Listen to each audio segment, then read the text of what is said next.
la doctora Andrea Pastodomo, es abogada especializada en discapacidad y derecho de la UBA, abogada diplomada en Derecho de la Salud y Legislación Sanitaria de la UBA, docente de Derecho en la UBA también, trabaja en el área legal de ASPE, ACONAR, APID, que son organizaciones de la sociedad civil sin fines de lucro. También es miembro del Observatorio de Derechos de la Salud de UBA, ¿no? Y miembro del Comité de Bioética en la investigación del Hospital María Ferrer. Así que bueno, muchas gracias por acompañarnos. Y ella hoy va a hablar justamente acerca de todo lo necesario para seguir fortaleciendo la vida independiente, ¿verdad? Verdad. Bueno, gracias por la presentación, gracias por la invitación. Para mí es un placer poder estar con ustedes, poder sumar. La idea de este encuentro es poder interactuar, poder evacuar dudas, poder ir construyendo de algún modo el armado de herramientas que tanto necesitamos para acompañar a nuestros hijos, a nuestros hermanos. Sabemos que es un gran desafío todo lo que tiene que ver con vida independiente, con autonomía.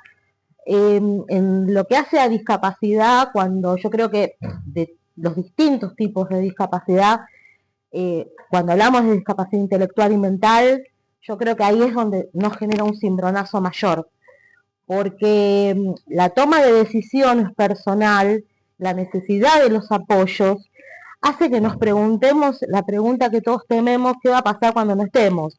Y más allá de que parece una pregunta que se tornó como un cliché de propaganda, que uno lo ve en las redes, lo ve en los programas, para quienes somos familia, yo también soy familia, es realmente una preocupación, porque uno es pilar muchas veces, y la salud es frágil para todos, y también esto que se viene hablando mucho, quien cuida al cuidador, es también una realidad más que un cliché. ¿Por qué? Porque todos envejecemos, porque la salud es frágil y porque nuestras fuerzas como cuidadores también van en descenso. Y es natural que así sea. Entonces estas preguntas de, bueno, a ver, ¿cómo ayudo para ir construyendo en un futuro? Y que esto genera angustia y genera preguntas, y que quizás hay muchas preguntas que no se responden y que las vamos construyendo. Yo creo que estos espacios que ofrece familias, que ofrece todo lo que es Olimpiadas, son grupos de red que nos sostienen. Tener un otro con el cual te pueda decir, bueno, es por acá, ¿por qué no te animás? Usa este recurso, y uno encuentre nuevos espacios, alivian un montón la carga. Entonces, hoy vamos a ver muchos ejes a lo largo de esta mañana. Podemos pensar en hacer un corte, me dicen, hacemos un corte acá, paramos 5 o 10 minutos y seguimos. Vamos a pasar ahora a este índice que ya me puso Cris en la idea de lo que quisiera hoy compartir con ustedes. Vamos a hablar, obviamente, del certificado de discapacidad. Esto que preguntaba, ¿cómo es tu nombre? Águeda. Águeda, lindo nombre. Esto que preguntaba Águeda, vencimiento, no vencimiento, actualización, no actualización. ¿Por qué tengo que renovar algo que es una obviedad?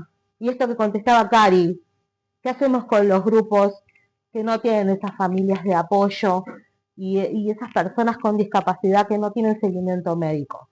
Entonces, más allá de que toda la información que se releva en las juntas evaluadoras y que también proporcionan información relevante, ¿para qué? Para que Cari y toda la gente de lo que hace lo gubernamental puedan tener datos duros y puedan ver dónde está la necesidad y sobre qué trabajar. Entonces también tiene que ver esa renovación con, no es que vengo a generarte una carga adicional.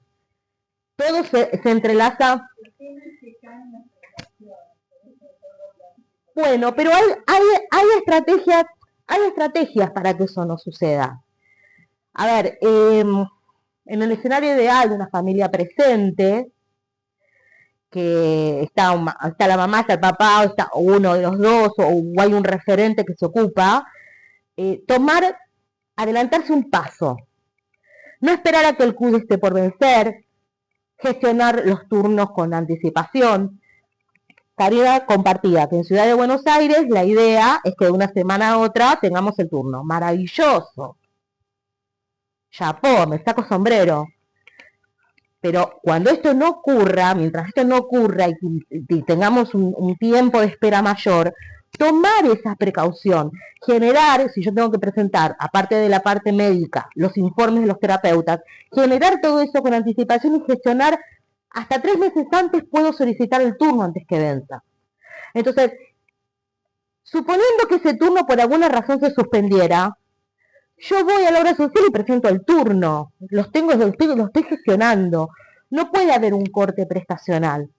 Entonces, ¿qué quiero decirles con esto? Que más allá que ahora vamos a ver que CUS se renueva, que CUS no se renueva y esas cuestiones finas, tomar estos pasos de anticipación, de alguna manera, baja los riesgos, baja las cuestiones peligrosas, corte de prestaciones, como nos traías en preocupación. Entonces, hay que articular eso. Por eso estos espacios sirven mucho, porque te permiten decir, bueno, mira, voy a tomar este recaudo. Así que bueno, la idea es un poco eso. Certificado de discapacidad, me lo vuelves atrás que hago un punteo, puede ser, y ya avanzamos sobre eso. Vamos a ver el CUI, vamos a ver cómo se accede al sistema de salud. Vamos a hablar un poquito de la ley de emergencia, que aparentemente se va a volver a modificar. Vamos a hablar puntualmente de los ingresos cuando hablamos desde la pata de previsión social. Porque también tiene que ver eso, si yo no estoy, ¿cómo va a vivir? ¿Cuál va a ser su ingreso? ¿Cómo va a pagar la obra social? ¿Va a tener obra social? ¿No va a tener obra social? ¿Cómo se resuelven todas esas cosas?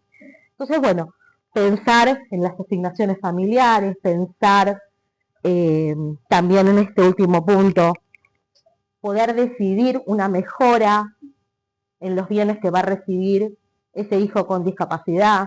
Eso está permitido, vamos a verlo. Vamos a hablar también del tema de capacidad jurídica, de la restricción en la capacidad jurídica, conocido en el común, en lo cotidiano, como curatela, pero que ya no es como tal. Vamos a hablar de apoyos, vamos a hablar de qué pasa si yo hago esta restricción de capacidad o esta curatela al oído de la comunidad. Tengo el juez que se me sienta en la mesa y se queda con todas las propiedades del juez, porque hay un ideario de eso. Y están esas familias que dicen, no lo hagas. No lo hagas porque se quedan con todo. Entonces, bueno, vamos a desmistificar con conocimiento y con información puntual, concreta, por dónde ir para poder tomar decisiones. Porque la idea es, si yo tengo esta información, tomo las decisiones que mejor se ajustan a mi familia y a mi realidad y a mi necesidad. Porque no hay modelos idénticos para todos, ¿sí? Cada uno arma su propio modelo. Y vamos a hablar del asistente a pedido expreso de Cris, que me dijo, Andrés, hablamos de asistente personal, y yo dije, bueno, hablamos de asistente personal desde una mirada legal, hablamos de asistente terapéutico y hablamos de asistente domiciliario. ¿Es lo mismo? No es lo mismo. Y cuando el médico indica, pone quizás asistente terapéutico porque relaciona la salud por lo terapéutico con el asistente. Pero legalmente no es lo mismo. Pedir asistente terapéutico es una cosa y tiene una función, asistente domiciliario tiene otra y asistente personal también tiene otra. ¿Sí? Vamos a ver todo eso. Ahora sí podemos avanzar un poquito. Me pueden interrumpir, ¿eh? La idea es un ida y vuelta, si no, el café ya me lo terminé, voy a pedir agua. ¿Sabemos lo que es el certificado de discapacidad? Todos lo sabemos, todos lo tenemos, ¿no? En nuestra familia. Sabemos que es como el DNI, es un instrumento público, si se pierde tengo que hacer la denuncia policial. Antes venía papel moneda, ahora ya no, incluso se descarga la aplicación, lo tenemos en mi Argentina.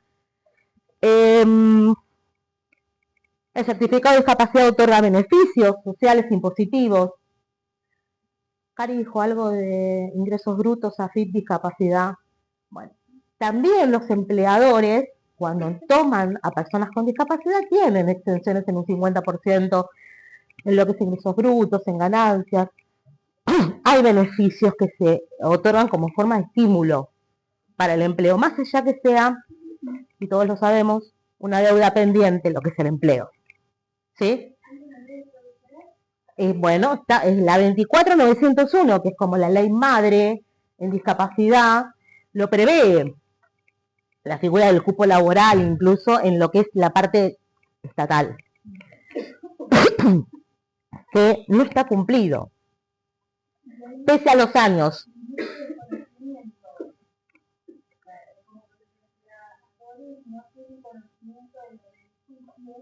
Eso también, por eso es importante el trabajo con las empresas, que también lo hace el gobierno de la Ciudad de Buenos Aires.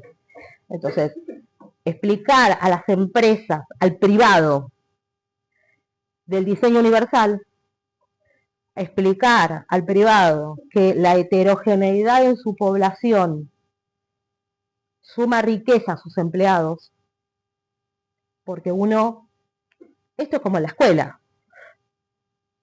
O sea, yo puedo tener un aula de gente neurotípica, de niños neurotípicos, pongo un neurodivergente, 2, 3, bueno, algunos incomodará, pero la realidad es que enriquece, porque la sociedad, la comunidad, la humanidad es diversa. Entonces, partimos en que todos somos diferentes. Más aún cuando alguno está atravesado por una condición de salud, que podrá llevarnos a la discapacidad, como no. El tema de las empresas, hay sector, dentro del tercer sector, gracias. Del tercer sector que trabajan con empleo con apoyo. Cari, Souto, ¿de dónde venía? De Discar. Discar, por ejemplo, es una ONG que trabaja todo empleo con apoyo, hace muchísimos años, que también capacitan, acompañan tanto a la persona con discapacidad y hacen convenios con empresas y van insertando y hacen el acompañamiento a la empresa y a la persona con discapacidad. El empleo con apoyos es ideal, pero también hay todo un trabajo muy fino con las empresas. No solamente saber las extensiones y los beneficios, sino hablar de esta riqueza en la comunidad de sus propios empleados. Dar la oportunidad. Y cuando hablamos, si yo me voy a la parte del ámbito del empleo público, que no se cumple, que estamos en deuda, más allá de lo nacional o del municipio, del gobierno de la ciudad, es algo que hay que seguir logrando, que la persona con discapacidad acceda por mérito. No es una dádiva, ¿sí? Tiene que tener formación, tiene que tener las posibilidades como para poder desempeñar per se por sí ese puesto de trabajo, pero también tiene que tener la oportunidad de progresar, tanto en lo privado como en lo público. Porque si no, pareciera como que se está dando un lugar por cumplir, no hay una verdadera dignificación del otro. Entonces, es importante esto, que la persona que acceda al trabajo pueda progresar en ese trabajo. Que se le dé herramientas de capacitación también como cualquiera. Cuando te dice, bueno, hacete el cursito, te lo paga la empresa, para que vos puedas seguir progresando. Esto tiene que ser para todos por igual. Y la persona con discapacidad tiene que poder acceder a esa superación en su ámbito de trabajo. Con herramientas y con formación, obviamente. Nos preguntábamos esto que había surgido como pregunta de Águeda, ¿no? ¿Se renueva? ¿Por qué tengo que renovar? ¿Cuándo tengo que renovar? ¿Por qué? Bueno, fue muy peleado por el colectivo de personas con discapacidad esto del vencimiento. Con este reproche. ¿Por qué tengo que salir a renovar?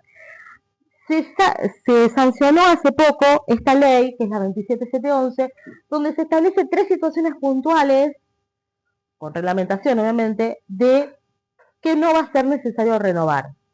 Cuando se mantienen las condiciones de la persona, un perfil constante, y ya hay 2 renovaciones, no debería volverse a renovar. Si es una persona mayor, 60 años o más, y durante 5 años se mantienen sus condiciones también que tiene que ver con funciones estables, tampoco.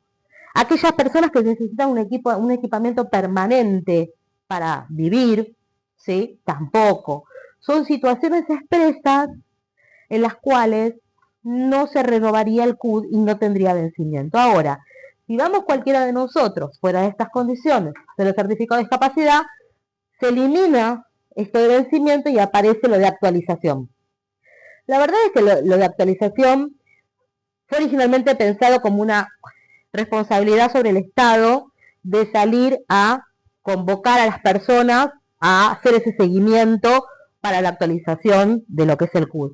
Pero la actualización en la práctica, la verdad que rige como si fuera un vencimiento. Yo cuando se acerca el mes y el año de actualización, ya sé que tengo que hacer la gestión, ¿sí? Expresamente, no vencimiento, son esas situaciones que están en la placa. Ahora, con la pandemia se vinieron haciendo prórrogas todos estos años, prórroga de prórroga de prórroga. Al punto tal que hasta nos confundíamos, ¿lo tengo que renovar o estoy sobre la prórroga? Hoy día, todo lo que es solamente prórroga para el 2025, que se extiende por un año más al 2026, con misma fecha. O sea, si mi CUD vencía en junio 2025, está vigente hasta junio 2026, ¿sí? Eso es lo que rige hoy día. Todos los años anteriores ya no tienen prórroga, hay que renovar. Esto que hablaba antes y decía, bueno, hasta 3 meses antes puedo ir a hacer la gestión para que me lo renueven, sacar el turno. Si los tiempos se achican, como nos compartieron, que va a ser súper rápido, se va a aliviar mucho ese riesgo y esa carga. Pero bueno, tomar esas previsiones. Y si yo veo que se acerca la fecha y surge algún inconveniente, yo tengo el turno gestionado. Se lo presento a mi obra social para evitar que exista ese corte, sí.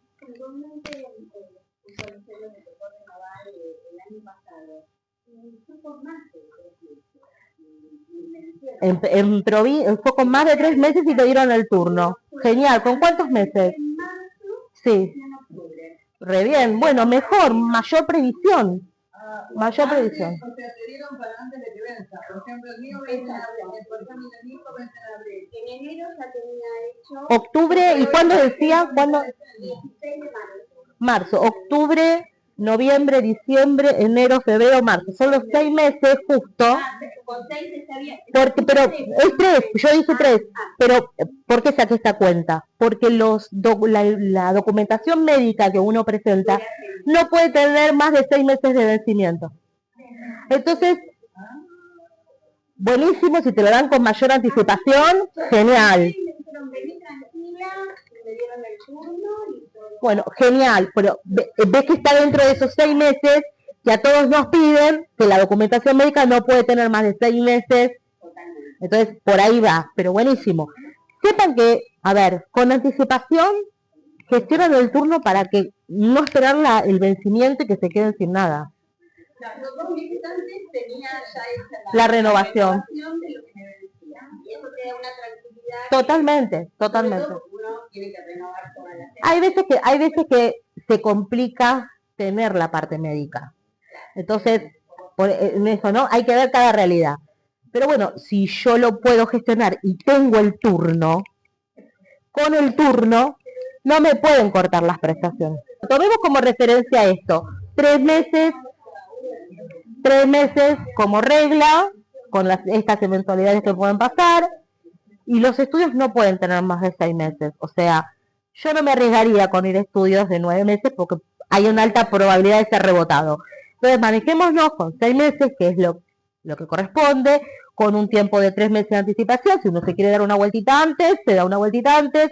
Quizás nos pasa como ¿a tu nombre? Laura. A Laura, que se lo dieron con más tiempo de anticipación, ¿sí? Pero bueno, tomarlo esto, la anticipación como regla. Avanzamos, Cris, uno. Sí. En esto de que yo voy pensando cómo, me voy a sentar un poco, cómo, voy y vengo. En esto que yo voy pensando en cómo planifico para el futuro, cómo trato de ir armando un mejor escenario para más adelante, la figura del estar a cargo es importante por varias razones. No solamente por hacer el trámite de poner a nuestro hijo a cargo,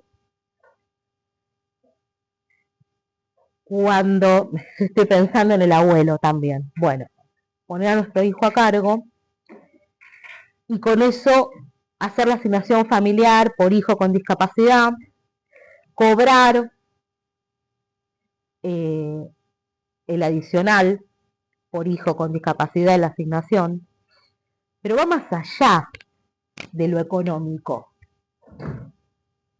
Porque yo, si estoy poniendo a mi hijo a cargo, cumpliendo con algunos de estos 3 requisitos que dice la placa, tener el mismo domicilio, que siempre les voy a recomendar a todas las familias, porque uno se muda y no todos los integrantes cambian el domicilio, que tengan el domicilio actualizado, porque de eso se entrelaza después el condicionamiento a los pedidos jubilatorios, de beneficios jubilatorios. Entonces, habitar la casa del mismo causante, yo lo traduzco como tengamos también el mismo domicilio en el documento todos, ¿sí? Encontrarse bajo cuidado exclusivo, no hacer aportes al CIPA y decir que tenga aportes propios, pero también figura cuando hay una existencia de incapacidad, aunque realice tareas remuneradas en el marco del sistema de protección integral. Esto que hablábamos de los cupos. Yo puedo estar trabajando bajo la figura del cupo o estar trabajando en un empleo privado, pero estoy tomado como persona con discapacidad y lo que yo cobro es un salario sensiblemente inferior. Entonces la dependencia económica sigue estando.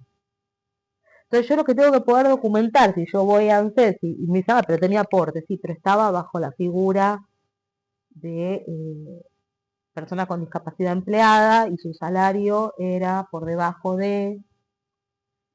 ¿Para qué? Para documentar que había esta dependencia. Yo acá cuando pongo el Estado a cargo, en este trámite de asignación familiar, yo lo que estoy diciendo es, mi hijo está dependiendo de mí. Yo lo cuido, yo le compro la comida, depende de mí, de una u otra manera está dependiendo de mí. Cuando yo digo esto de la planificación a futuro, lo hablo desde la mirada de previsión social. El tema de previsión social no es algo que, vieron como el médico que está la especialidad del cardiólogo, está la especialidad del nutricionista, está la especialidad, bueno, esto es lo mismo en materia legal. No todos los abogados hacen salud, no todos los abogados hacen derecho previsional, no todos, tenemos especialidades, yo derecho tributario no hago, por ejemplo, penal no hago. Entonces,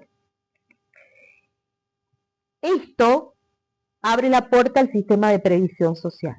Si yo lo tengo a mi hijo a cargo, ya sea porque estoy trabajando, activo, o porque soy un jubilado, ¿sí? Yo estoy preconstituyendo prueba de esa dependencia económica.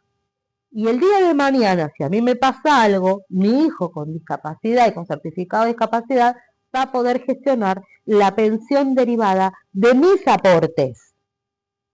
Si yo soy un trabajador activo, va a ser una pensión directa de mis aportes.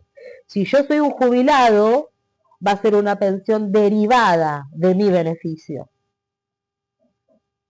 yo estoy preconstituyendo prueba y estoy diciéndole al sistema, a ANSES, que este hijo tiene discapacidad, que es mi hijo, que depende de mí, que vive conmigo y que yo soy su referente económico, afectivo y de cuidado. Si me pasa algo a mí, viene mi hijo y puede tener ese ingreso si yo me muero. Perdóname, ¿es para ANSES nada más? No, en el IPC también, o sea, ¿En el IPS? Porque yo soy jubilada de IPS. porque es provincia de Buenos Aires. Claro. O sea, provincia de Buenos Aires tiene su propio régimen previsional. Me estoy volviendo loca porque me pagan. Bueno, tiene su propio régimen. Obviamente tiene una normativa que es específica de previsión de la parte de provincia de Buenos Aires. Pero la figura de la asignación desde ya tiene que existir, no puede no existir. No, sí existe, De hecho, las cajas de profesionales también la tienen. Bueno, eso es una cuestión a ver qué es lo que pasa en el caso concreto. Pero acá lo importante, ya te doy la palabra, lo que yo quiero que hoy se lleve, más allá de, ahora vamos a poder charlar las cuestiones personales, pero que sea algo para compartir entre todos. Sí, lo que quiero que se lleven es este concepto. O sea, cada caja es distinto. Cada caja tiene su reglamentación. Ah, ok, eso quería saber. De hecho, yo, que tengo la caja de abogados de la provincia de Buenos Aires, tiene su propia reglamentación para que yo pueda cobrar la asignación familiar por mi hijo con discapacidad, por ejemplo. Pero acá lo importante es que se lleven este concepto, que hacer la asignación no es solamente plata en el bolsillo hoy, es preconstituir prueba y decirle al sistema, mi hijo depende de mí, y allanarle el camino para que cuando yo deje de estar en este plano, mi hijo, ya sea solo, ya sea con los apoyos designados, pueda gestionar más fácil la pensión directa o derivada y tener su ingreso. Pero también no es solamente tener su ingreso, de hecho la asignación no es solamente tener, preconstituir prueba para el futuro y el dinero hoy día de un adicional, es la cobertura médica. Es permitirle el ingreso al sistema de salud también. Muchas veces ese hijo, ya tengo dos palabras para dar. Ese hijo, la discapacidad no siempre viene de la mano del nacimiento. La discapacidad puede venir sobreviniente de una situación, de una contingencia de vida que me llevó a un tema de salud y que ese tema de salud puede ser crónico para ser permanente y me interactúo, aparecen las barreras y caigo. Estoy dentro del ámbito de la discapacidad. Entonces, quizás estamos con un hijo adulto que todo estaba perfecto y atravesó esta situación y hoy día está en una situación de discapacidad, una condición de discapacidad. Entonces, ese hijo quizás no tiene, perdió su trabajo, agotó la licencia con goce de sueldo, agotó la reserva de puesto de trabajo, cobró el subsidio por desempleo. Ustedes saben que mientras yo tengo el subsidio con desempleo, sigo teniendo cobertura médica. Si yo hago el subsidio por desempleo, perdí el trabajo y hago el subsidio, sigo teniendo cobertura, esa obra social que tenía. Entonces, ese hijo que ya agotó todo, le hago la asignación y le doy cobertura médica, si ya agotó todo. ¿Me explico? Entonces, esto es muy importante por estos tres ejes y porque nos permite no solo atender una necesidad presente, sino nos permite ir acomodando los pasos hacia el futuro. Cuando hay un tema de discapacidad mental o intelectual y va la persona, le dicen, a ver, me tenés que traer al oído cotidiano la curatela. No, la verdad es que no es hay dictámenes internos muy viejos de ANSES en el cual dice que no puede ser un limitante. O sea, a mí no me puede prohibir iniciar el trámite. En todo caso, si ANSES advierte que yo tengo una discapacidad mental e intelectual que compromete mi toma de decisión y mi administración del dinero económica, ANSES puede poner en comunicación a la Defensoría y que la Defensoría de turno inicie una restricción de capacidad jurídica. Cuando la persona con discapacidad, y esto nos llevaba al último punto de ese índice inicial, pero cuando la necesidad de una restricción de capacidad se da frente a una situación en la cual la persona con discapacidad mental e intelectual necesite de apoyos para la toma de decisiones, para administrar su vida, porque también no es que toda persona con discapacidad intelectual per se tiene que hacer una restricción de capacidad, incluso. Yo he tenido a lo largo de mis años de profesión, eh, recuerdo una situación, un caso puntual donde vino un papá que había sido juez y me dice, yo tengo a mi hija y quiero que prever todo para que, bueno, le hice hacer la asignación, lo acompañé para hacer la asignación familiar. Como él tenía un haber muy alto, su asignación era de 0 pesos, porque vieron que varía a mayor haber, menores, y hay topes para eso también. Entonces, en esta cuestión no era relevante que cobrara un adicional. Lo relevante era que figurara como hija a cargo. Y ya te doy la palabra, allá y después contigo. Entonces, hicimos ese trámite y la pregunta siguiente fue, ¿le tengo que hacer Noelia tiene que hacerse la restricción de capacidad? Porque ella toma la medicación, me ayuda con cuestiones, me hace de secretario a mí, me ayuda con... La conozco a Noelia y hablo con ella e interactúo. Y le digo, la verdad es que no. Ahora, si vemos de que hay una situación en donde ella comience a tener estos riesgos, deja de tomar la medicación, empieza a deteriorarse más su salud, empieza a haber un compro... Bueno, ahí lo charlamos, pero por el momento en este presente no sería algo indispensable. Porque la restricción de capacidad en sí mismo no es una sentencia que nos condena. Es ese acompañamiento necesario, porque cuando uno llega, adquiere la mayoría de edad, cesa la representación parental, que antes se llamaba patria potestad, ya legalmente no representamos más a nuestro hijo, por más que sigamos siendo el apoyo en la vida, y es necesario para la representación legal, para la toma de decisiones, desde un tratamiento hasta qué hago con el departamento, que haya una designación y esté esa sentencia, en donde me reconozcan a mí que yo soy el apoyo legal de mi hijo, ¿sí? Pero no tiene que ser un limitante y un condicionante de ANSES para el inicio. ¿Sí? Esto que quede claro. Estamos en un momento de mucho cambio normativo. O sea, desde diciembre de 2023 a esta fecha, lo que he tenido y los que hacemos salud y revisión, releer, estudiar, volver, decir, ¿era por acá o era por allá? ¿Sí? Yo lo que te digo es que hay muchos antecedentes, hay antecedentes judiciales que hacen este análisis. La causa es distinta. La asignación familiar, o en el tema de pensiones, por ejemplo, estoy re desordenada, no importa. Bueno, perdón, pero bueno, se entrelazan. En tema de pensiones, por ejemplo, que la gestión nacional promete eliminar, Dios quiera que no, la ley que rige lo previsional establece un listado taxativo de quiénes son los legitimados para pedir la pensión. Cónyuge, hijo menor, hijo mayor, conviviente mayor de 5 años, que se reduce a 2, y tengo hijos en común, bla, bla, bla, bla. Pero hay antecedentes judiciales, por eso lo traigo a colación, y se entrelaza con pensión, de una nieta que quedó sin mamá y papá y que su referente económico y afectivo era su abuelo. El abuelo se muere y la nena va a pedir la pensión. Y le dicen, no, discúlpeme, pero no está legitimada para.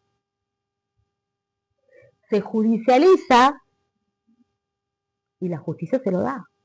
porque dice se cumple la dependencia, depende, es su dependiente afectivo, económico, bla, bla, bla, bla, bla. Pero se tuvo que judicializar. La ANSES no te puede reconocer porque se tiene que sujetar a lo que dice la norma.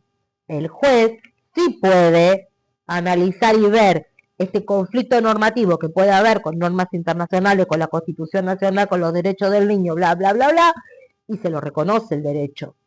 Pero hay que judicializarlo. Esto me lleva al acceso a la justicia. Todos podemos acceder a la justicia, sabemos que es un derecho. Ahora, en la práctica, eh, hay matices. Como nos contaba Marga, como nos contaba Laura, como nos contaba, ¿cómo es su nombre? Karina. Hay matices. Entonces, déjame terminar la idea. Entonces, ¿se puede recurrir a las defensorías públicas? Claro, por supuesto. ¿Se puede recurrir al patrocinio jurídico gratuito de la Facultad de Derecho? Sí, por supuesto. ¿Se puede recurrir a los colegios de abogados que toman temas de familia, por ejemplo? Sí, por supuesto. Pero sabemos lo complicado que es la admisión. Muchas veces golpeamos puertas de puertas, que no es lo mismo que puede contratar a un abogado de manera particular. O el que tiene la suerte de llegar a ONGs que brinden ese acompañamiento legal, gratuito. Porque no se conoce, porque no todos lo tienen. Entonces, ¿es un derecho? Sí es un derecho, pero también tiene que ver con su ejercicio, todos estos matices. Entonces, hay cuestiones que se tienen que judicializar porque se torna esa ley o esa reglamentación que me limita, se torna desde lo legal inconstitucional. Porque para mi caso me está terminando de cercenar el derecho, en este caso de esta nena, de alimentación, de educación, de cuidado, de acceso a la salud, porque todo implicaba todo eso, acceder a la pensión del abuelo, ¿sí? Antes del DNU 70, yo me inscribo en el monotributo y podía elegir cualquier obra social, de las 300, 600 que había. Hoy se limita estrictamente al listado de obras sociales que reciben monotributistas. Entonces, eso se va modificando mes a mes, se van incorporando nuevas, van saliendo otras, se incorporan. Si yo me afilio al monotributo, que por ahora existe, el común y el social, yo puedo elegir una obra social de ese listado, como la elijo. Y yo siempre me dicen, Andrea, ¿y cuál elijo? Y yo la bola de cristal no la tengo, porque tengo litigio y amparo desde la más cara, prepaga, hasta el que no tiene nada o hasta el Estado. Entonces, la bola no tengo de cristal, pero ¿cuál es mi consejo? ¿Qué es lo que yo haría para mí? Y yo miro, a ver, ¿dónde tiene la atención? Si está cerca de mi domicilio, porque ¿de qué sirve si yo vivo en González Catán y me tengo que venir a atender a Capital? Entonces, ver esas cuestiones que me permita tener mayor ofrecimiento prestacional donde atenderme y que se ajusta más a mis necesidades. Con el monotributista social quizás hay más resistencia a la afiliación, porque como viene subsidiado el monotributo, hay que esperar igual como 3 meses para que aparezca impacte y se sustancie la afiliación. Pero muchas veces ha pasado de que hay una resistencia y hacen la cuenta del cuento la buena pipa y se dilata. Entonces se termina haciendo amparos por afiliación para que te materialicen esa afiliación con el monotributo. Voy a hacer un alto acá. Vamos a volver a la pensión no contributiva, pero desde el lado de cobertura. Tengo a mi hijo y yo soy jubilada. Estamos hablando de ANSES nacional. Tengo a mi hijo y yo soy jubilada. Mi hijo tiene una pensión no contributiva. Pero incluir salud es peor que no tener nada. Porque la gestión de donde yo vivo no está cumpliendo. Es cada vez más difícil, es cada vez menos. ¿le puedo dar PAMI? Esto tiene que ver con, yo soy jubilado, lo pongo a cargo, asignación, le doy PAMI. Voy a PAMI. Es mi grupo familiar primario. Bien. Me dicen, pero tiene pensión no contributiva. Pero. Y no, para afiliarlo tiene que dar la baja a la pensión no contributiva, entonces se puede afiliar antes. Pero, ¿cómo? ¿Va a dejar de cobrar un ingreso? ¿Pero cómo? ¿Tengo que hacer un retroceso en materia de derechos? Porque esa pensión, ese beneficio, desde lo jurídico, integra el derecho de propiedad. Es un derecho adquirido. Es mío. Yo soy el titular. Yo tengo que renunciar a un derecho mío para que me afilie. Ya hay algo que no cierra. PAMI tiene una normativa interna que establece esta incompatibilidad. ¿Qué se hace? Se hace un amparo por afiliación. Yo le reclamo y digo, la pensión viene a atender una necesidad de vulnerabilidad social y viene a atender necesidades alimentarias, habitacionales, bla, bla, bla, bla, bla, bla. Esto es otra cosa. Vos me tenés que afiliar, el grupo familiar primario. Si las obras sociales, en lo que sería lo general, están obligadas por grupo familiar primario a afiliar, vos que tenés una ley propia, porque PAMI tiene una ley propia, no podés estar en mejor situación que el resto. Se hace el amparo por afiliación y se obliga a PAMI a afiliar, sin tener que renunciar a la pensión no contributiva. Pero, ojo, ¿qué es lo que hay que mirar? No tiene que tener afiliación a incluir salud. Hubo distintos momentos en la historia. Hubo momentos en los cuales para que incluir salud te afiliara, había que llenar el formulario de alta y esperar 6, 7, 8, 9 meses para que te afilies. Hubo otros momentos en los cuales la afiliación era automática, que no sé si es el actual. Entonces quizás uno no hizo ningún trámite, pero ya automáticamente, así como nos aparece PAMI, aparece Incluir Salud y hacían la afiliación. Entonces, si yo quiero hacer esa movida para que mi hijo entre a PAMI, tengo que tener antes la baja en incluir, antes de ir y decir, lo puedo afiliar inocentemente. Hay que hacer la baja para que prospere lo judicial. ¿Me siguen? Bien. Entonces, esto también tiene que ver con el acceso al sistema de salud. Afiliación ante entidades de medicina prepaga. ¿Qué pasa con las preexistencias? ¿Pueden rechazarlos? Antes de que existiera la ley que regula las entidades de medicina prepaga, la prepaga tenían la obligación de hacernos un chequeo general para determinar preexistencia.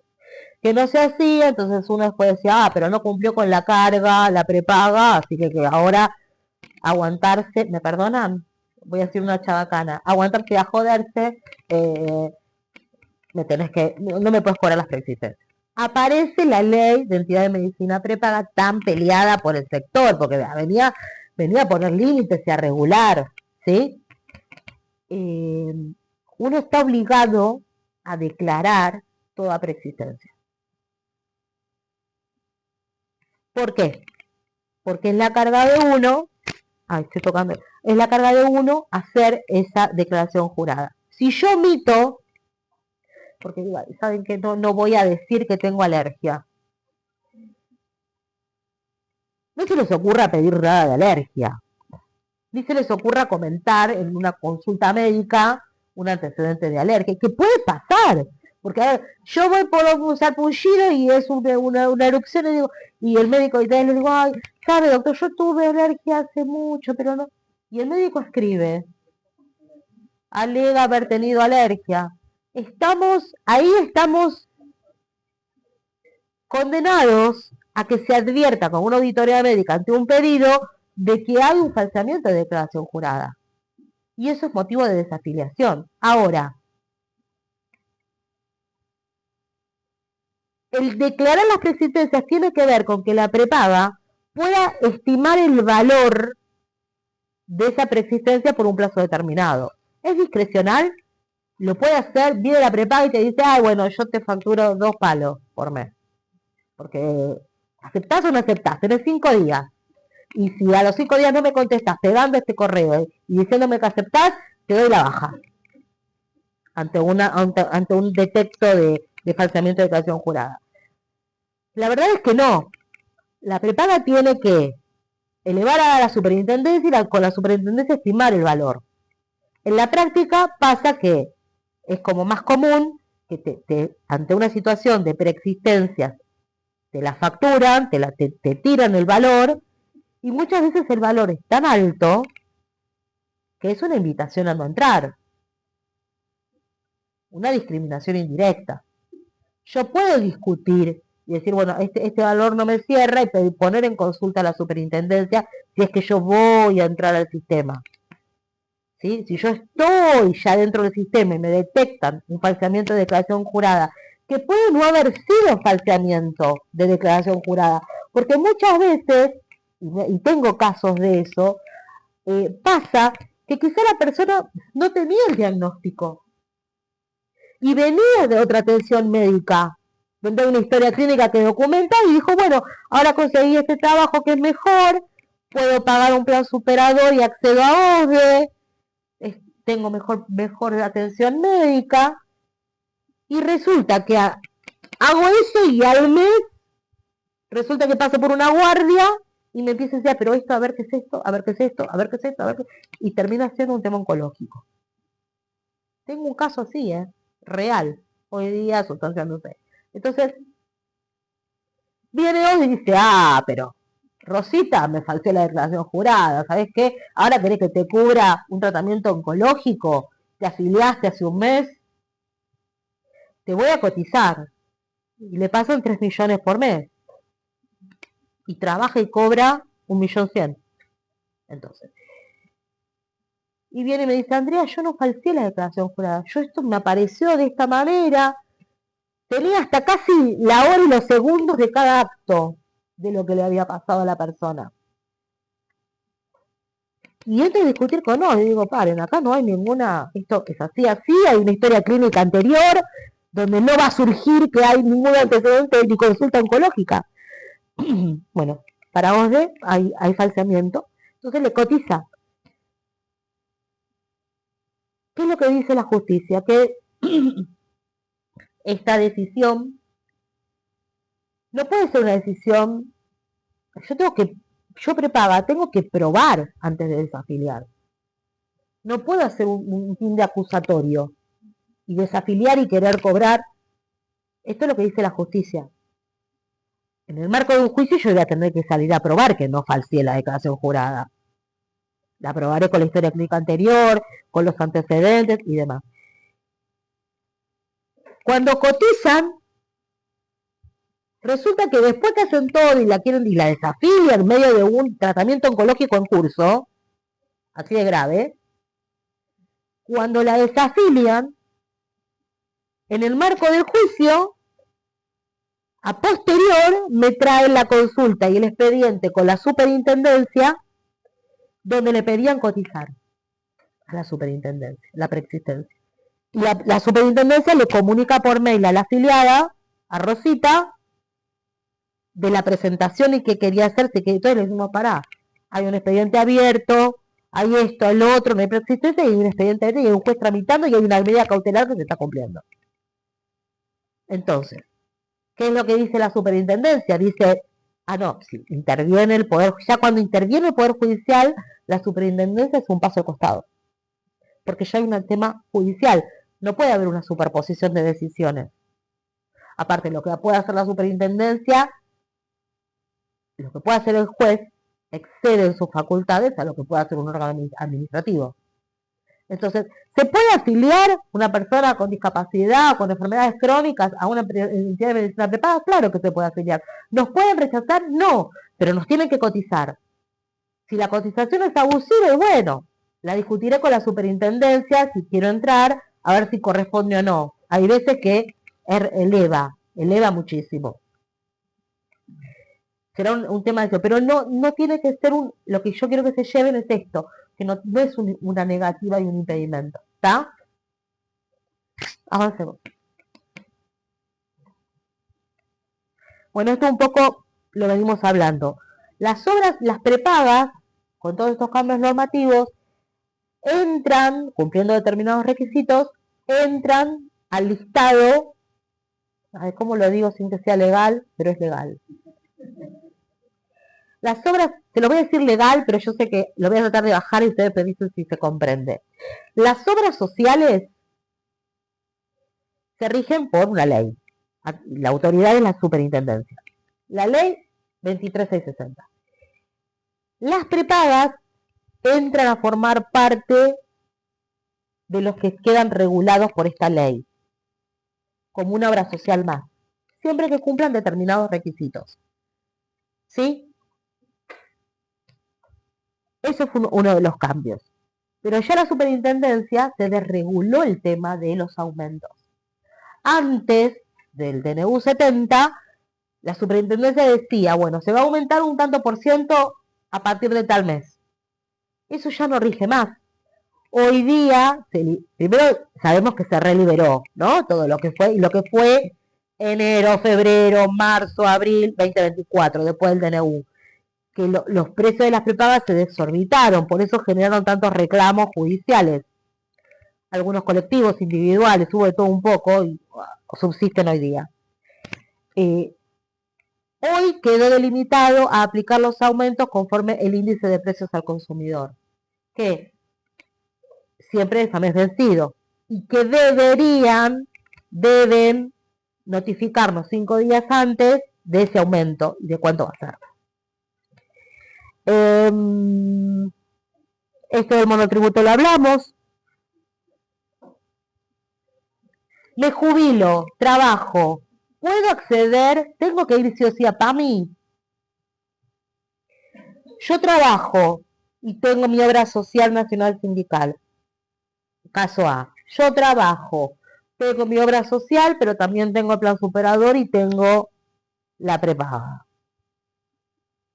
¿No? Y me jubilo. Y no quiero ir a PAMI. Y llevar a mi grupo familiar conmigo siempre, ¿no? ¿Puedo hacerlo o estoy obligada a ir a PAMI? La respuesta es, el trabajador puede continuar con la misma obra social que tuvo en la actividad, porque es un derecho que tiene a tomar esa decisión. La obra social puede venir y decirme, nosotros no recibimos jubilados y pensionados. No estamos en el listado. Bueno, a mí me importa nada que no estés en el listado, porque hay todo un mecanismo legal que excede esta reunión, que vos me tenés que recibir igual. Entonces se hace el amparo por afiliación. Entonces surgió, ¿y qué pasa con la prepaga con este cambio?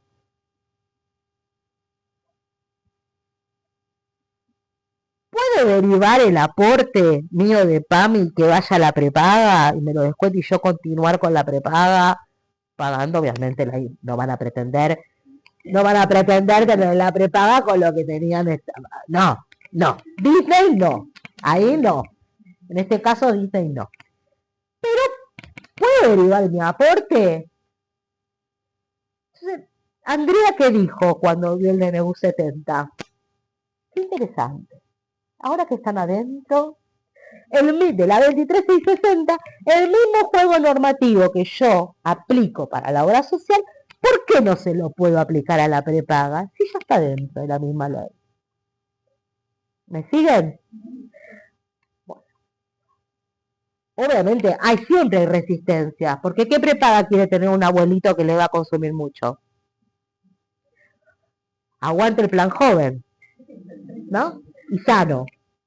Bueno, eh, se pueden derivar los aportes, obviamente quizás tengo que judicializar, tengo que pelearme, ¿no? Un poco, para variar, pero corresponde, ¿sí? Siempre tengan en cuenta, ya sea el plan superador, ya sea como un adherente, tengo que declarar preexistencia, porque si no vamos a estar en un problema y no nos va a servir. Avancemos. Bueno, las leyes de emergencia. ¿Qué les puedo contar de la ley de emergencia?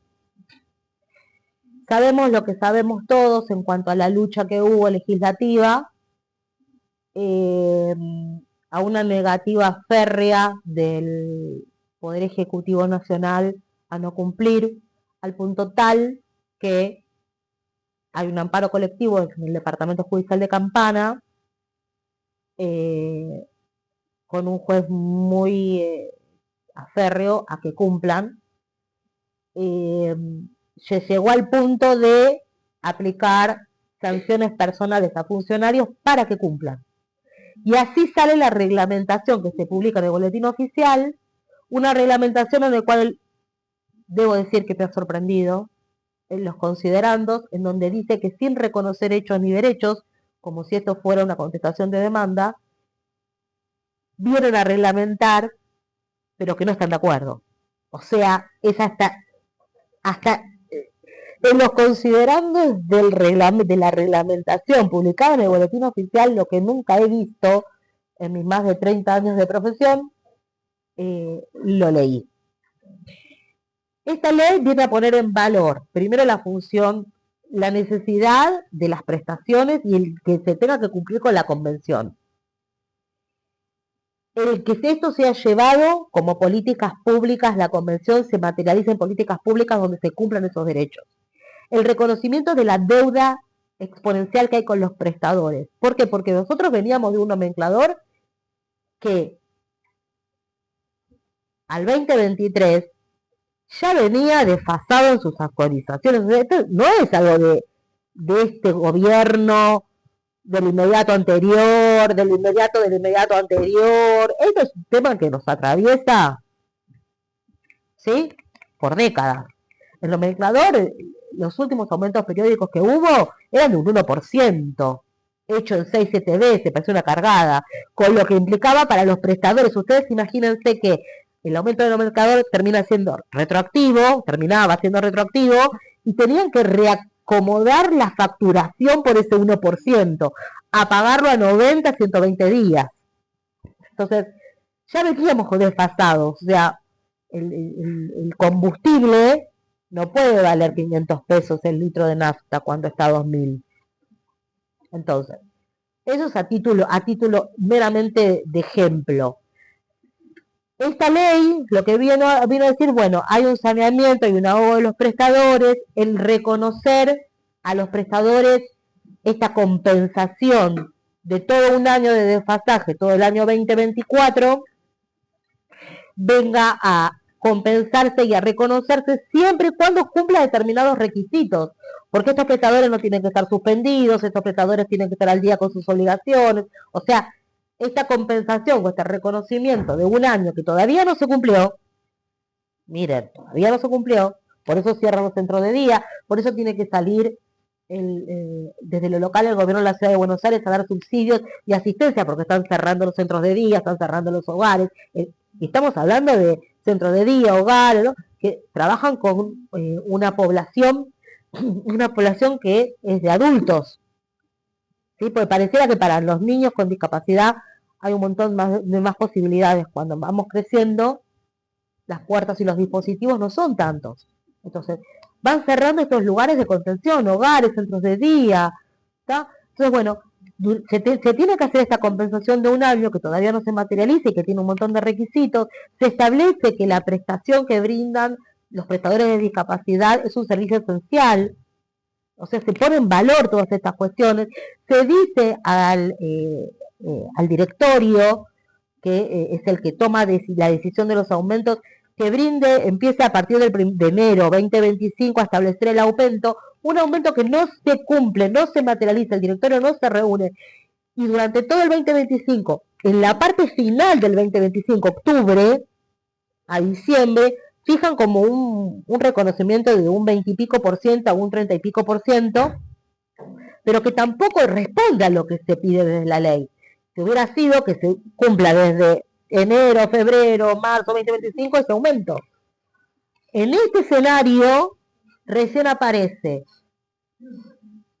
febrero 2026 el aumento conforme el índice de precio del consumidor, conforme a la resolución 340-2026, el aumento del nomenclador, que es de un 5 y pico por ciento, lo que yo diría que la partecita que se empieza a normalizar es esto, ¿no?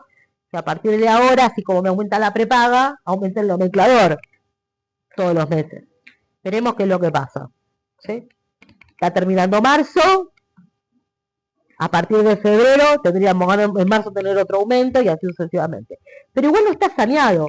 El tema de la ley de emergencia también traía el tema de condonar intereses, deudas, multas, desde AFIP, porque los prestadores están endeudados hasta acá.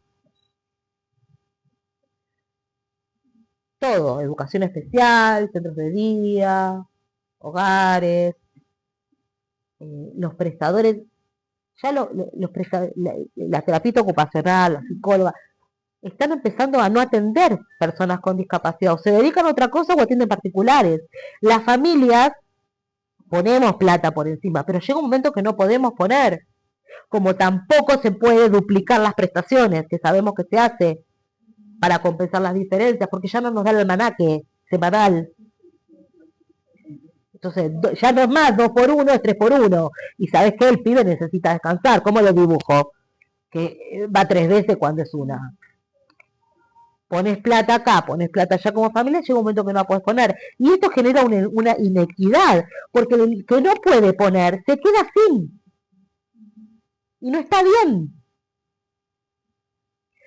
La ley de emergencia nos trae todo esto queriendo sanear, pero lamentablemente prometen mandar un proyecto en donde se modifique la ley. Claro, ahora con una mayoría legislativa distinta, probablemente se genere esa modificación.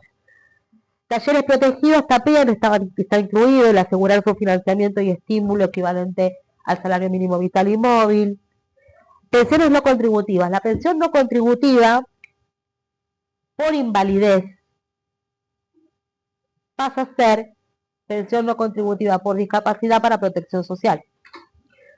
Se modifican algunos requisitos y comenzó ahora, hace poquito, hará dentro de este mes, a hacerse esta conversión desde lo estatal, desde la Secretaría de Discapacidad. Saben que la Agencia Nacional de la ANDIS dejó de existir, se disolvió, pasó a estar a la órbita dentro del Ministerio de Salud, se lo redujo a una Secretaría de Discapacidad y se establecieron dependencias dentro de la Secretaría con distintos roles. Desde lo macro, esto implicó que todo lo que se había avanzado en cuanto a esta mirada desde el entorno, desde lo social, de esa interacción con las barreras, de correr a la persona como centro en cuanto a su deficiencia, para empezar a mirar el entorno y las barreras, vuelve a medicalizarse, vuelve al Ministerio de Salud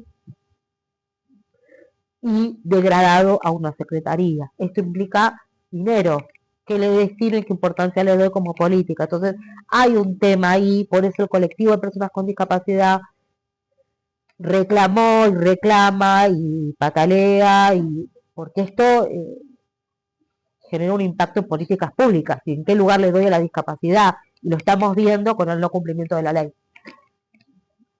Ahora, las pensiones no contributivas se está haciendo esta conversión.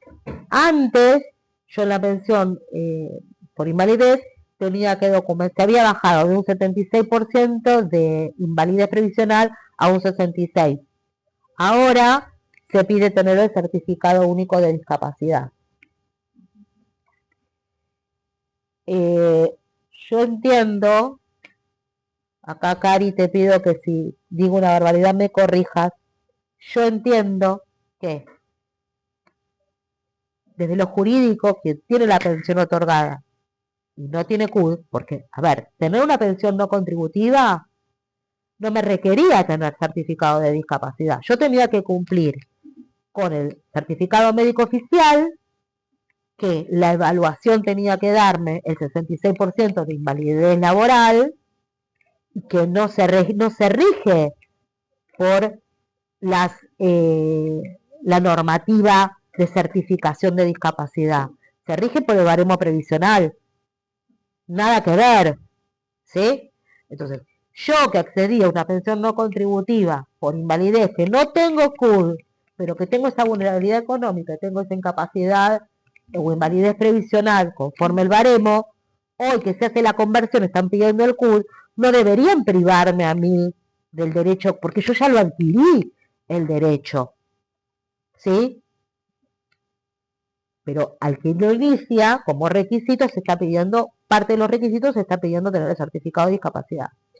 Se modificó también, por ejemplo, el tema, obviamente, ser argentino, si sos extranjero, antes se pedía 10, 20 años de residencia, había una diferencia si eras naturalizado o eras extranjero, 10, 20, hoy se redujo a 5 la residencia.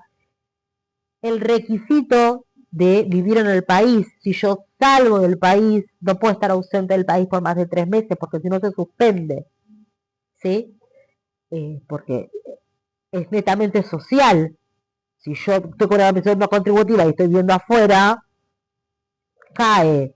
Entonces, tiene que haber un ingreso al país, no puedo estar más de 3 meses fuera del país. Obviamente se va a delimitar ahora de cuánto es ese ingreso económico que tiene que tener ya no la familia, sino el titular. Antes se evalúa también al grupo familiar. Sí tiene que haber una única vivienda, que es la vivienda familiar. Eh, se fueron modificando estos requisitos actualmente, ahora lo vamos a ver más al detalle. Hay situaciones previstas por la normativa que cuando caduca el beneficio, si me muero caduca, eh, se suspende, sí, es importantísimo esto. Tengan actualizados siempre los datos, porque si llega una citación y no se puede notificar porque se mudaron y no actualizaron el domicilio, el beneficio se suspende.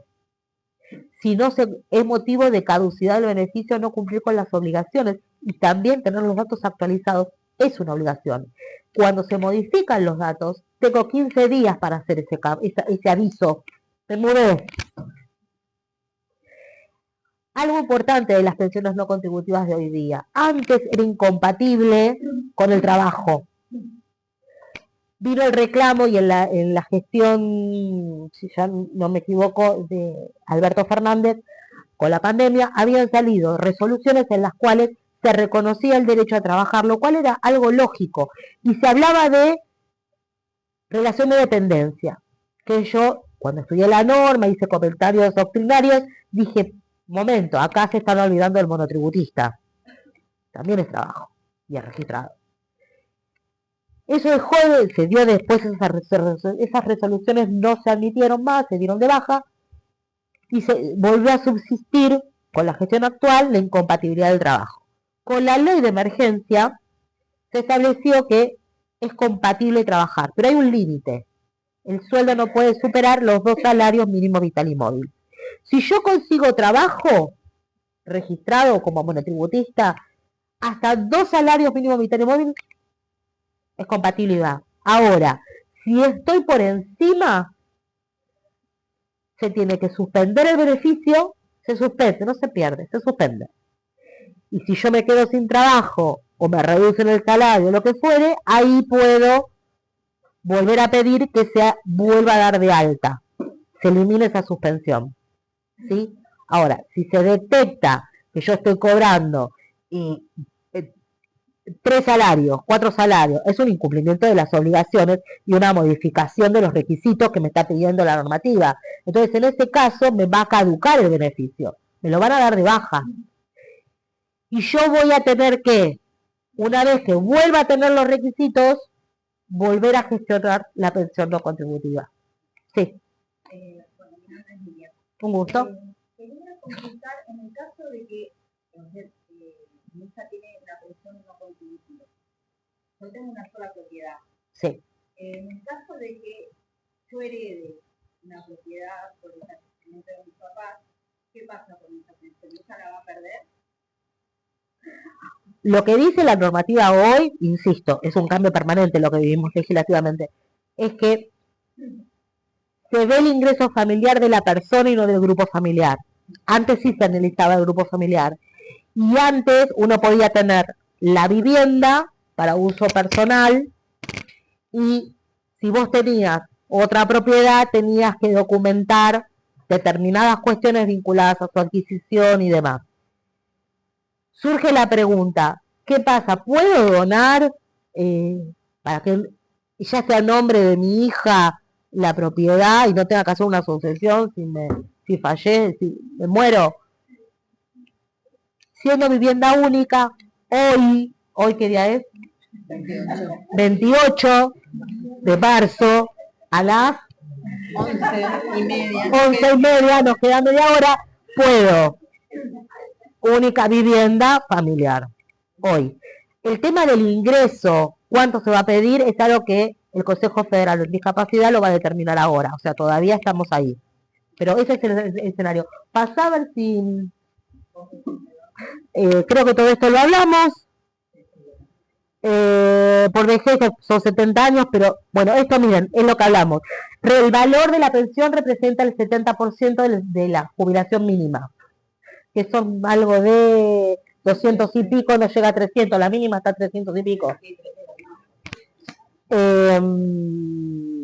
Todo esto lo estuvimos hablando.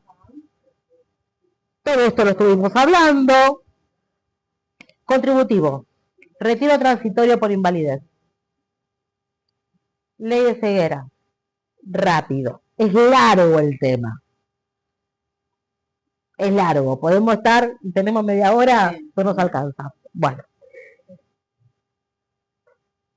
Dijimos que la discapacidad llega, o la invalidez laboral llega, no necesariamente la discapacidad no cuando nacemos, sino por la vida. La invalidez laboral lo mismo. Yo puedo trabajar, tener una enfermedad, más allá si tengo discapacidad o no. No puedo seguir trabajando, agoto la licencia paga, agoto la licencia de reserva de puesto de trabajo, agoto lo que hoy queda conforme a la reforma laboral. Bueno. Yo puedo pedir con mis aportes míos el retiro transitorio por invalidez. Tengo que tener determinados requisitos, tengo que tener, se tiene que poder documentar un 66% de invalidez previsional, que lo determina una junta médica, tenga o no tenga certificado de discapacidad, no importa, tengo que tener ese 66. Lo mismo en la pensión. En la pensión, el hijo con discapacidad, por más que tenga CUD, pasa por la junta médica, igual. Y tiene que tener el porcentaje de invalidez. Minuto. Ahí te doy la palabra. Este trámite se hace de manera gratuita en ANSES, lo pueden hacer con gestor o abogado, pero se hace todo gratuito también en ANSES. La junta médica, somos citados a la junta médica, a la cual vamos, nos revisan, nos hacen hacer estudios, luego emiten un dictamen, ese dictamen se notifica, tengo 5 días para apelarlo administrativamente, sin abogado, no necesito al abogado, simplemente digo, no corresponde, quiero una nueva revisión, los abogados decimos, me causa un gravamen irreparable. Pero en el cotidiano no estoy de acuerdo, quiero una nueva revisión, otra junta vuelve a evaluar, que me puede citar como no, y el dictamen tiene que dar un 66% para acceder al retiro transitorio por invalidez de mis aportes. Entonces, yo continúo con un ingreso y continúo con cobertura médica. En principio para mí. Pero como yo soy trabajador activo y quiero seguir teniendo la obra social del seguro con la cual me manejo, le voy a pedir al seguro que me reciba como jubilado. Retiro transitorio por invalidez. hay situaciones, hay normativa específica como es la ley de ceguera, que tiene un régimen propio. No pide regularidad de aportes, cosa que sí pide el retiro por invalidez. Cuando hablo de regularidad de aportes, es tener una cantidad determinada, que no viene el caso que se los explique ahora, una cantidad determinada de aportes hechos en tiempo y forma, o sea, dentro del mes calendario. Yo no puedo, monotributista, venir y pagar todo junto. No sirve para la regularidad. En mes y en forma, esa cantidad de meses para tener la regularidad. En el caso de la ley de ceguera, no pide eso, pero dice tener 45 años de edad si soy trabajador de relación de dependencia o 50 si soy autónomo, tener 20 años de aporte, una u otra cosa. Una ceguera congénita, bien, ceguera adquirida, tiene que mantenerse por determinado tiempo, y si es una ceguera que adquiero habiendo tenido la edad o habiendo tenido los años, se tiene que haber mantenido ese estado de ceguera por 2 años más. Más allá de los requisitos que no vienen al caso en este contexto, perdón, en este contexto, lo que quiero que sepan es que por ceguera hay un régimen propio, distinto. Puedo ir por el retiro transitorio y si no me da la regularidad, tengo otro recurso. Hay recursos previsionales, eso es lo que quiero que se lleven. ¿Sí? Avancemos. Va a estar después el de ceguera. Se puede convertir en definitivo las pensiones directas y derivadas, lo vimos. La ley de ceguera se los comenté. Asistente. Por supuesto. Yo voy a hablar de lo legal. A Karina le voy a decir, contanos un poco más del programa. Son figuras distintas. El asistente personal viene de la convención y es una deuda pendiente desde lo normativo para reglamentar. El asistente terapéutico viene del área de salud mental, no de discapacidad. Y el asistente terapéutico viene de la mano, ahí viene Cari, viene de la mano de qué rol tiene. Cuando la persona tiene una discapacidad mental e intelectual y necesita apoyos para interactuar y tomar destrezas en lo que sería la comunidad, habilidades sociales y demás, trabaja sobre todo ese aspecto. Pero el asistente domiciliario está focalizado más en lo que es la asistencia desde lo corporal ante una discapacidad motriz, esta ayuda que tiene que ver con las actividades de la vida diaria. Entonces, cuando el doctor indica, tenemos que saber a qué apunta para que indique bien, si lo tengo que pedir. Para asistente personal, el asistente personal viene a acompañar a la persona en lo que quiere hacer, pero el protagonismo lo tiene la persona. El asistente terapéutico tiene más que ver con esto, ¿no? Dar estos recursos que tienen que ver con la parte de habilidades sociales, de destreza, que, ojo, como tal, en materia educativa y en la provincia de Buenos Aires, por ejemplo, entra al ámbito educativo el acompañante terapéutico como un acompañante externo desde lo legal. Hay como diferencias sutiles y sutilezas según los ámbitos y según la distinta legislación que se aplica en cada jurisdicción. Pero desde lo esencial la función va variando, tiene una métier. El asistente personal es algo que incluso hay antecedentes judiciales en provincia de Buenos Aires, desde Asociación Civil, creo que es Azul, creo que es la Asociación Civil, que reclamó esto, la reglamentación. Si yo tengo que pedir asistente personal, ¿me lo pueden negar? O de su medical, la obra social que fuere, porque no está reglamentado. No, lo miraremos como una figura de apoyo. La falta de reglamentación no me elimina el derecho, ¿sí? Pero vamos a entrar a discutir cuánto le pago, porque como pasa con el asistente terapéutico, no está cuantificado. Entonces te dicen, aplicamos el convenio de sanidad, aplicamos servicio doméstico como punto 4 de cuidado de personas con discapacidad, aplicamos prestación de apoyo, se termina de alguna manera, si yo lo llevo a la judicializar, lo termina definiendo el juzgado. Pero eso es porque no hay una claridad al respecto. En cambio, el acompañante domiciliario está expresamente dentro de la ley de discapacidad. El acompañante terapéutico, cuando uno pide las coberturas, tiene que tener siempre la supervisión de un profesional, por lo que dice Cari, de un psiquiatra o de un psicólogo que lo supervise. De hecho, el acompañante terapéutico en algunas provincias se está haciendo como carrera terciaria y hay incipientes registros, Córdoba y en el sur hay otra provincia. La carrera como de acompañante Pero terapéutico es una carrera terciaria con título oficial que existe en Provincia de Buenos Aires, existe en la Ciudad de Buenos Aires. La mayoría de los acompañantes terapéuticos no la hicieron. Hacen algún curso, a eso iba, a los de cursos. pocos meses o de más meses, Sí. porque claramente lo que falta es como esa unificación de la regulación. Pero es una figura, el asistente terapéutico, que sigue perteneciendo al sistema médico. Le indica al médico y pertenece al equipo de salud, usualmente de salud mental. Vale. Y el cuidador domiciliario es cierto que se asocia más a lo que son cuidados físicos o asistencia más física. Usualmente el cuidado domiciliario se lo acompaña más, se lo pide más cuando la persona requiere higiene y confort, ayuda para bañarse. Actividades de la vida diaria. Actividades bien concretas. Y el asistente personal es la figura más relacionada con la convención para lo que es la autonomía de la persona. El asistente personal debería ser la figura que no está indicado por un médico, se lo suele explicar que es un apoyo técnico encarnado en una persona. O sea, así como una persona... Ay, me encantó eso, el apoyo técnico encargado en una persona. Claro. Me encantó. La silla de ruedas, Me encantó. la silla de ruedas no opina a donde yo voy.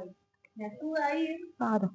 La asistente personal sería algo similar. No tiene que opinar, está para asistirme en aquello que yo, por mis capacidades, no puedo desarrollar solo, pero no para opinar. Entonces, donde el asistente terapéutico me puede decir que yo ahora no me tengo que comer un alfajor porque me están controlando el peso, el acompañante terapéutico tiene que, el asistente personal tiene que ayudarme a comprar el alfajor calladito la boca. Esto no es fácil porque no es un objeto, es una persona. Entonces tampoco es ideal, todo ideal, etc. Lo que pasa es que es cierto que donde el asistente personal, cuando lo ponemos a jugar con la persona con discapacidad intelectual, ahí aparecen un montón de situaciones porque lo ideal es que la persona con discapacidad contrate y controle a su asistente, pero ustedes son toda familia. ¿Vale? ¿Quién de ustedes levanta la mano y dice, sí, sí, yo me corto y lo dejo que haga? Nadie. Es complejo. Después, ahí voy a... En relación... Perfecto. En relación con la reglamentación, creo que es importante hacer la distinción entre reglamentado y cubierto. Porque en la Ciudad de Buenos Aires sí hay ley de asistencia personal. El año pasado salió como ley, está como programa desde el 2016, pero el año pasado salió como ley, la ley de asistente personal, define la figura y define el registro de asistentes personales. No financiamiento, no, o sea, no es ahora te lo tiene que pagar la obra social. Sirve un montón porque al tener entidad, uno puede ir a la obra social y decir, quiero este asistente personal y la capacitación y la legitimidad lo puedo dar por el registro que tiene la ciudad, pero va a ir por la vía de que algún abogado se lo... Y que el asistente personal, por más que en principio no pareciera no necesitar la indicación médica, si yo tengo que pedirlo, necesito tener la indicación. Claro, para la obra social igual va a tener eso. Pero ahí hay una distinción que nosotros quizás es un momento interesante para al menos empezar a hablar de esta situación. Durante un montón de años, por la 24.901 y por todo el sistema de la ley de discapacidad, nosotros nos acostumbramos a trabajar con las obras sociales y que el médico recete y la obra social cubra. Quizás hay que empezar a pensar otras formas, primero porque todo eso generaba que el médico sea el que maneja toda la vida, Pero por otro lado, porque hoy, así como dice Andrea, tiempos de cambio y no sabemos. Hoy estamos por esto. Hoy la reglamentación y la legislación dice que mañana no sabemos. En ese sentido, el gobierno de la ciudad tiene este programa hace muchos años, vuelvo a decirles. Yo no, hace poco y este programa ya existía desde 2016 y desde 2017 se ejecuta. Es un programa chico en dimensión, pero donde la persona con discapacidad se anota al programa y tiene que tener un objetivo concreto que la persona quiere alcanzar, lo cual lo podemos discutir también, digamos, porque uno podría decir, yo no tendría por qué tener un objetivo con una esencia personal, pero este es un programa específico que busca que una persona que quiere ganar autonomía se propone un objetivo y solicita al asistente para este objetivo, que puede ser, por ejemplo, acompañarlo en la búsqueda de trabajo. Hay personas que están maternando y entonces durante un periodo actualmente lo pueden recibir el subsidio. Entonces, ¿cómo funciona? Que la persona se vota en el programa y si queda seleccionado, la persona recibe un subsidio y con ese subsidio tiene que contratar un asistente que está en un registro, que fue formado por la ciudad. Y elige, o sea, no es que está obligado a contratarte a vos, que no. Se me presentan todas estas personas al registro, igual si no me gustan puedo entrevistar más, se arma ese binomio entre el acompañante y el asistido, y eso puede ser hasta 3 periodos, lo cual en la reglamentación actual son hasta 18 meses.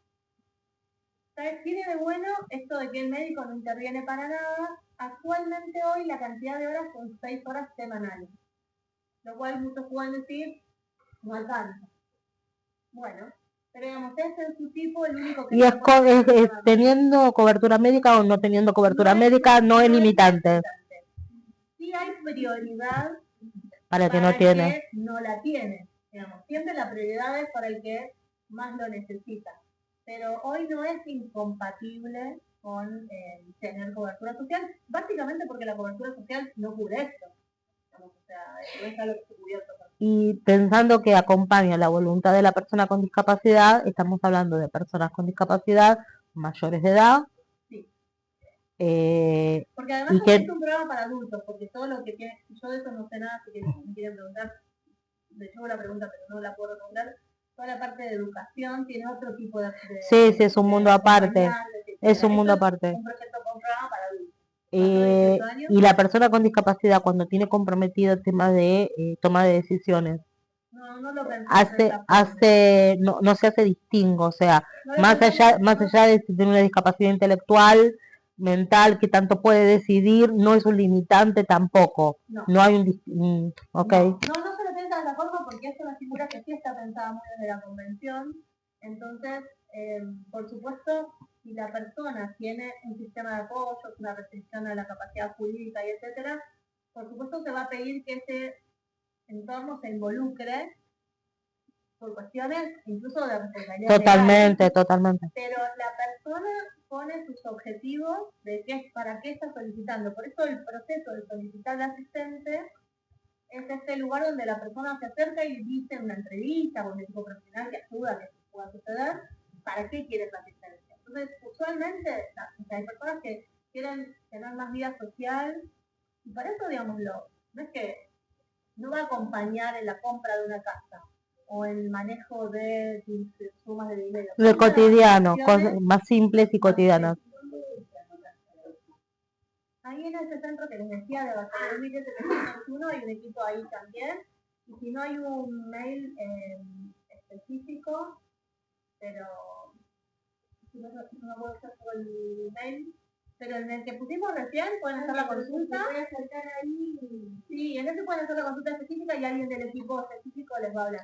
Usualmente hay 2 convocatorias por año, porque hasta acá viene durando 6 meses, o sea, hasta acá le digo porque en consonancia con la ley que salió el año pasado y la reglamentación de esa ley, estamos como actualizando también el programa para hacerlo más ágil, para permitir que alguien que necesite menos horas, o sea que la cantidad de horas no sea el módulo fijo, solo eso, alguien puede estar 2 horas por semana y alguien puede necesitar 20 horas por semana.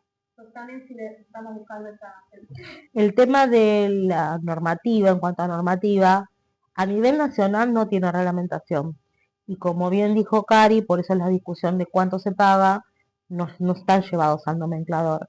Entonces se interpreta, si lo meto en el nomenclador, cómo lo meto, como una prestación de apoyo, se discuten los convenios sanitarios, bueno, y demás. Pero no es un impedimento el pedir, el no esté reglamentado con que se pida. A nivel nacional, a nivel local, Cari dice que ya está reglamentado. Desde el año pasado.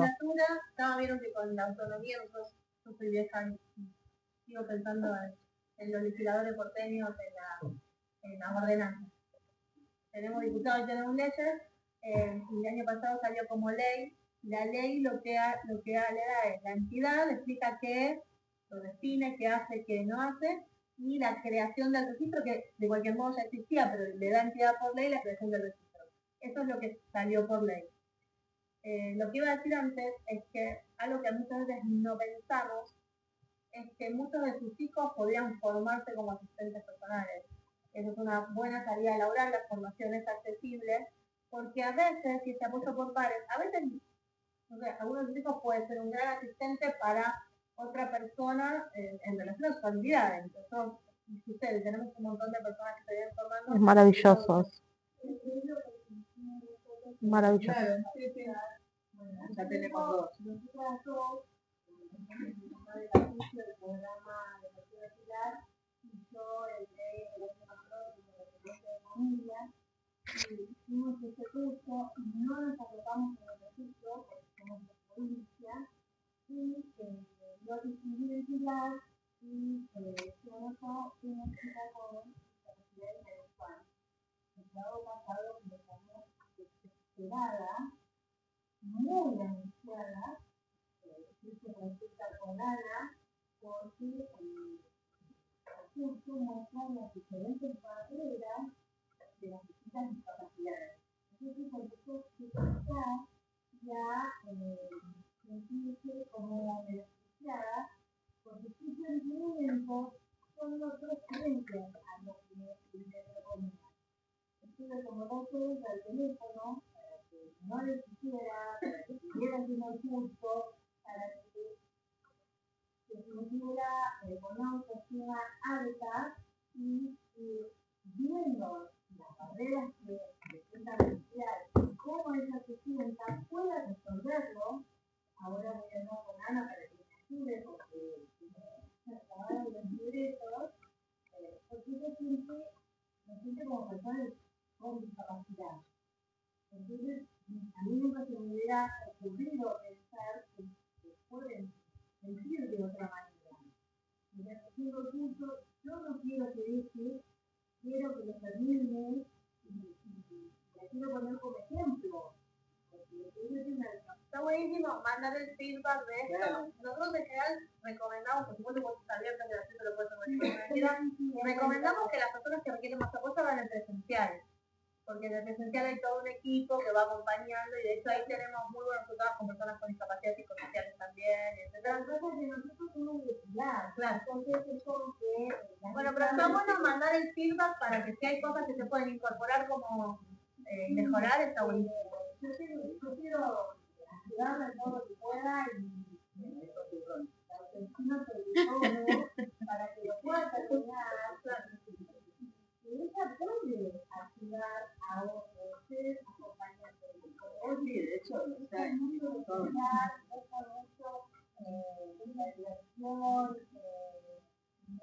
es que me parece que también esto tiene que ver con que para las familias es importante pensar en este rol o en la posibilidad de este rol, justamente para empezar a correrse cada vez más, ¿no? De cuestiones que por ahí, desde lo social, si yo no armo algo, no se junta con los amigos o no hace tal cosa, bueno, hay otro rol que por ahí puede acompañar justamente este proceso también, ¿no? Sí.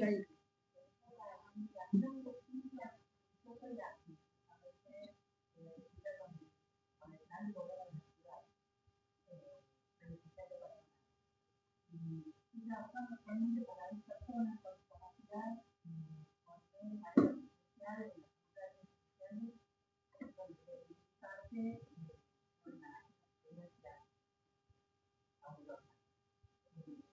Qué bueno.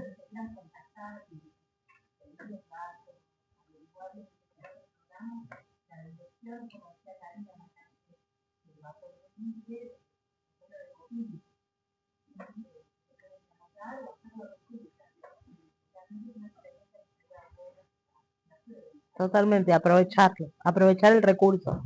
Sí, ahora vamos a poner, seguramente pronto, yo les decía antes en Instagram, ahí va a aparecer información, pero además en cualquiera de las formas en las que se puedan comunicar para estar al tanto, y seguramente va a haber ahora convocatoria, seguramente va a haber ahora, empieza la convocatoria en breve para el segundo semestre, y por suerte va a haber la posibilidad de más, así que está buenísimo.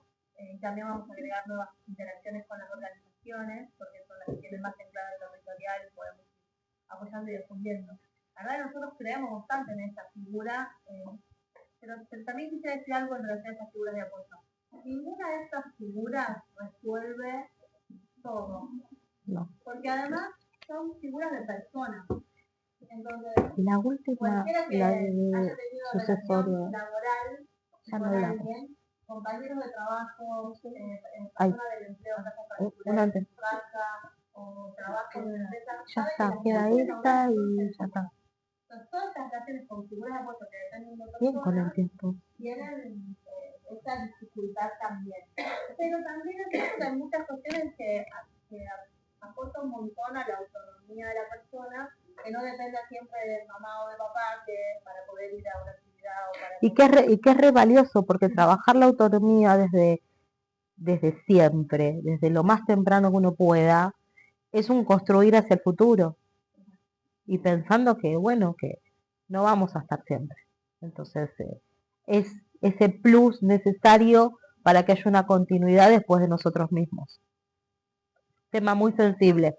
Nos queda un punto, te doy la palabra, quiero decir algo puntual. ¿Se puede proyectar? Es que no estoy lográndolo.